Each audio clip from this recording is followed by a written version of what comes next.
All right, good morning. We're going to go through the docket as quickly as we can so that we can start on the jail docket. 2021 CR 19158, State versus Matthew Aldridge. Are you Matthew Aldridge?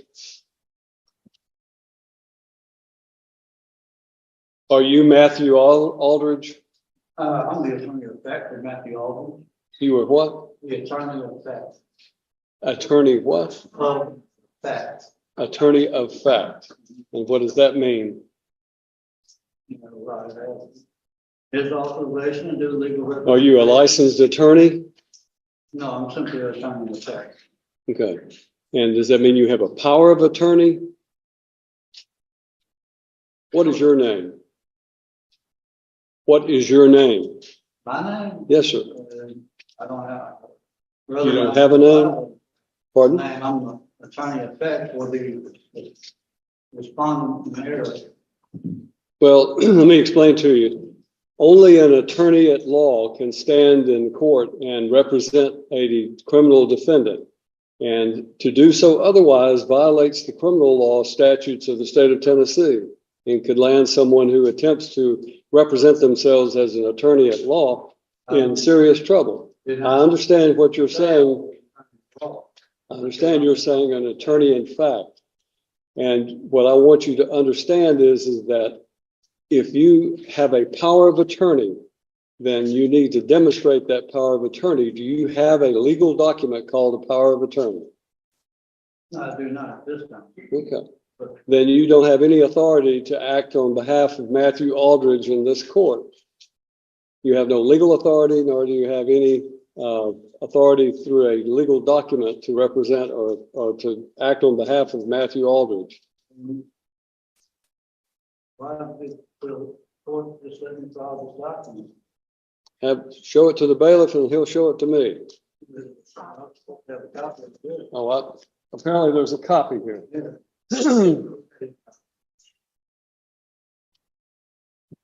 All right, this is in the state of Tennessee of Cheatham County and Chancery Court, which is filed in the wrong county because in the wrong court, because this is circuit court. You just be quiet. You go to the courthouse, it comes up. You need to listen to me instead of talking, okay? This is a challenge to the standing. The Supreme Court of the United States has stated that no corporation has standing anything to man. And then there's a quotation for Rundle versus Delaware Raritan Canal Company. And then it says, as well as it being a... At this moment, the courtroom shifts as an unusual legal argument unfolds. The defendant's representative invokes complex language, challenging the court's authority. But beneath the formal tone, the judge recognizes a familiar pattern, an attempt to disrupt proceedings using unconventional interpretations of law that carry no legal standing. Maximum of law, citing certain Latin phrases.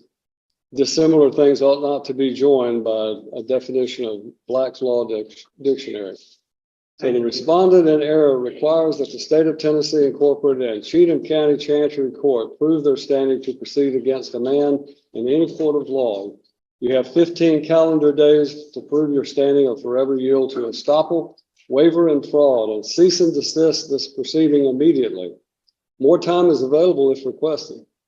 And then this was signed by Matthew O'Neill Aldridge. Is that your signature? That's the respondent in error signature. All right. Well, I find that Matthew Neil Aldridge has failed to appear personally in this court for the plea day on his case, which is set for trial tomorrow.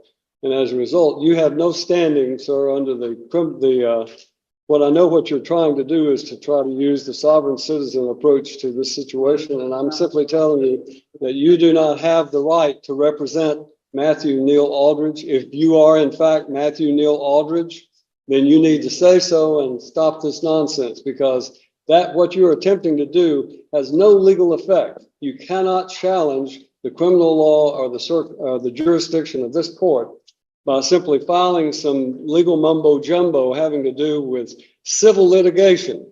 That has civil litigation in it. It is not a criminal case that you have cited.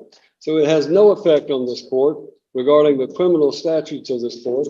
This court is empowered under the Constitution of the United States of America and the Constitution of the state of Tennessee and by the duly elected citizens of Cheatham County to empower and enforce the laws of the state of Tennessee.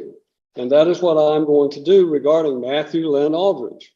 Mr. Aldridge is set for today to appear in court personally on what we call our last plea day before his trial date tomorrow.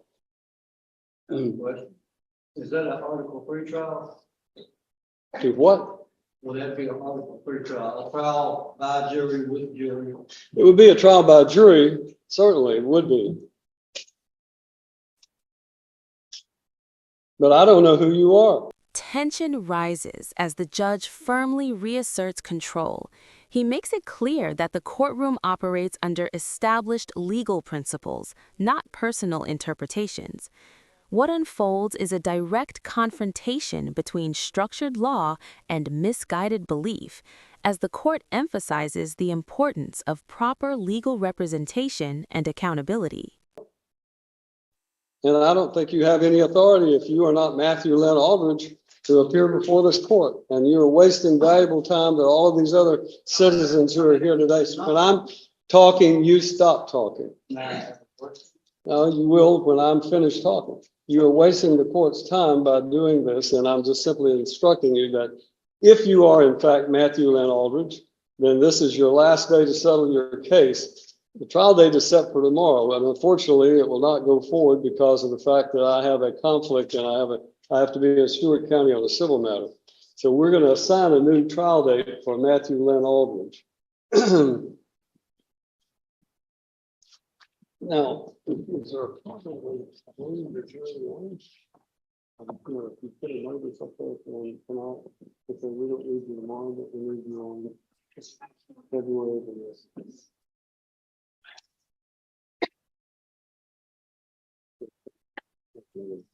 February 7th would be a day I could give it. Is that possible?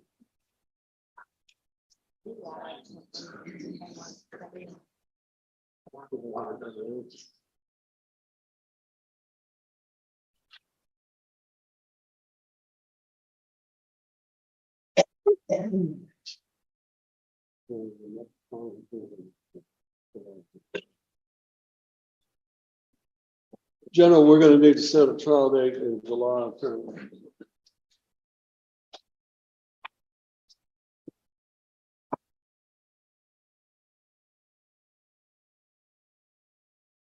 July 15th. I'm sorry. July 15th. July 15th.